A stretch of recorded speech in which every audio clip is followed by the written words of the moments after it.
Hello, আসসালামু আলাইকুম। মায়ের দোয়া ক্রিকেট টিম থেকে সবাইকে জানাই সুস্বাগতম। আজকে আমি বাংলাদেশ নেদারল্যান্ডের স্কোর ঘোষণা করলাম। আজকে স্কোরে নিজে দুইটা পরিবর্তন আমি দেখতে চাই। এক নম্বর হলো জাকির হাসান। জাকির হাসানের বদলি আসবে শেখ মেহেদী।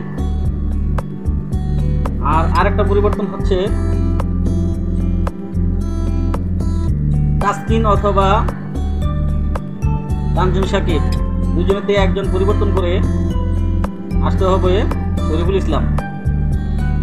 আর যদি শরীফুলকে তাসকিনকে বাদ না দেয়, শরীফুল দলে ঢুকায়, 4 পেসার হলে তাহলে জাকির হাসান বদলি শরীফুল, তাসকিন, তানজিম সাকিব, মুস্তাফিজ, 4 পেসার। আমার মতে 4 পেসার নিয়ে খেলাটা ঠিক হবে না, একজন ব্যাটসম্যান বাড়াতে হবে। কারণ এর মধ্যে জাকির আলী কনিকে বাদ দিয়ে শেখ মেহেদী নিলে ওপেনিংয়ে শেখ মেহেদী এমনকি তানজিম তামিম। এখন আমি স্কোরার ঘোষণা করে দিলাম কে কে থাকতে পারে নেদারল্যান্ডের বিপক্ষে। 1 নম্বর হয়েছে তানজিম তামিম ওপেনিং, শেখ মেহেদী ওপেনিং। 1 রাউন্ডে আমি ধরে নিলাম যে সাকিবুল হাসান। এরপরে 2 রাউন্ডে আসবে 3 নম্বরে আসবে লিটন দাস এবং চেরন দাস। 4 নম্বরে আসবে লর্ড শান্ত, 5 নম্বরে তৌহিদ হৃদয়, 6 নম্বরে মাহমুদ রিয়াদ, 7 নম্বরে তাসকিন, 8 নম্বরে হয়েছে তানজিম সাকিব, 9 নম্বর হয়েছে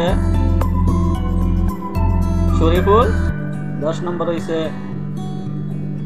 মুস্তাফিজুর রহমান। এই 11 জন প্লেয়ার নিয়ে আজকে নেদারল্যান্ডের সাথে খেলাটা উচিত।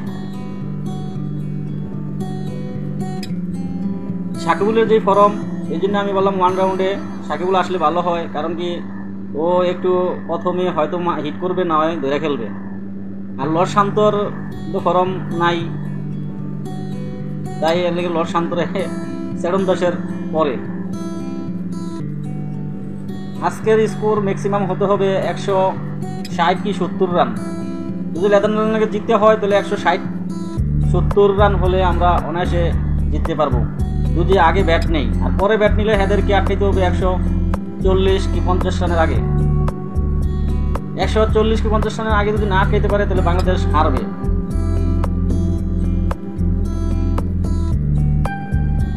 দর্শক ভাইয়েরা, যদি আমার স্কোরটা যদি আপনার ভালো লাগে তো লাইক কমেন্ট করে জানাবেন কমেন্ট বক্সে, এমনকি আমার লাইভটি একটু শেয়ার করে দিবেন, সর্বোচ্চ শেয়ার করে দিবেন এবং ফলোয়ার করে দিবেন।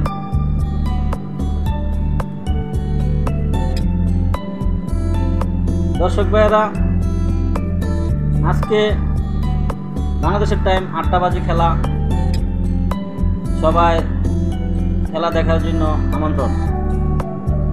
এখন খুব সহজেই খেলা দেখা যায় বিভিন্ন চ্যানেলের মাধ্যমে, বিভিন্ন ফেসবুক পেজে খেলা দেখা যায়।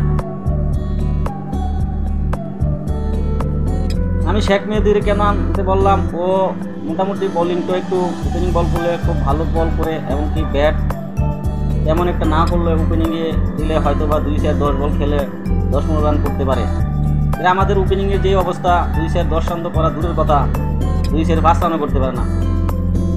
আর আমাদের পার্টনারশিপ নাই।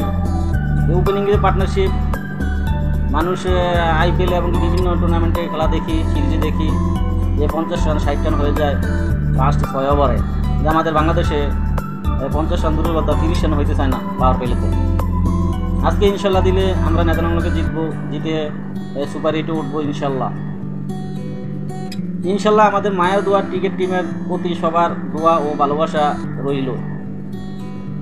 আজকে আমাদের মায়ের দোয়া টিমের প্রতি আমাদের মাননীয় প্রধানমন্ত্রী দোয়া করবেন, এমনকি এটা যাতে আমরা জিততে পারি এরকম দোয়া করবেন। আর আমার নাজমুদ্দিন পাপন, তো পাপন কাকুয়ে ফোন করে কইয়া দিব যে আপা আমরা আজকে নেদারল্যান্ডে খেলতেছি। তো ইনশাল্লাহ দিলে এশার নামাজ পড়ে খেলা আরম্ভ হবে এবং খেলা শেষ হইতে প্রায় তাহাজ্জুদ নামাজের উপর হয়ে যেতে পারে। তাই বিশ্বাস করি না। পাপন তাজ্জুদ নামাজ পড়ে দোয়া করবে নাকি খেলা দেখতে। এমনি বলবে যদি জিতে তো আফার কাছে ফোন দিবে, হ্যালো আফা আমরা তো জিতে গেছি। আর ঠকলে আফার কাছে কোনো ফোন টোন নাই, কিছু নাই, মানে পাগলামির আর শেষ নাই।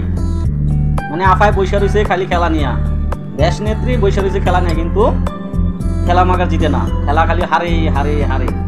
তাহলে আফায় কি দোয়া করছে? আফায় কি দোয়া করছে?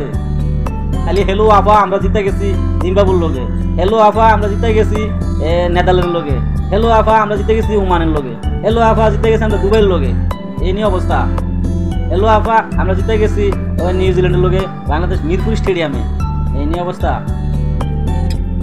আফার কাছে ফোন দেওয়া বন্ধ করেন বাপন কাকু, বাপন কাকু আফার কাছে ফোন দেওয়া বন্ধ করো, তাহলে দেখবে যে অল টাইম জিতবে। তুমি যে দল ঘোষণা করতেছ, তুমি আজকে 13 বছর তো লাগি গরিমিতে রয়েছে একটা ভালো একটা অলরাউন্ডার, ভালো একটা ওপেনিং ব্যাটসম্যান বার করতে পারো নাই। তুমি আবার বিসিবির প্রধান, 12 বছর তো লাগি।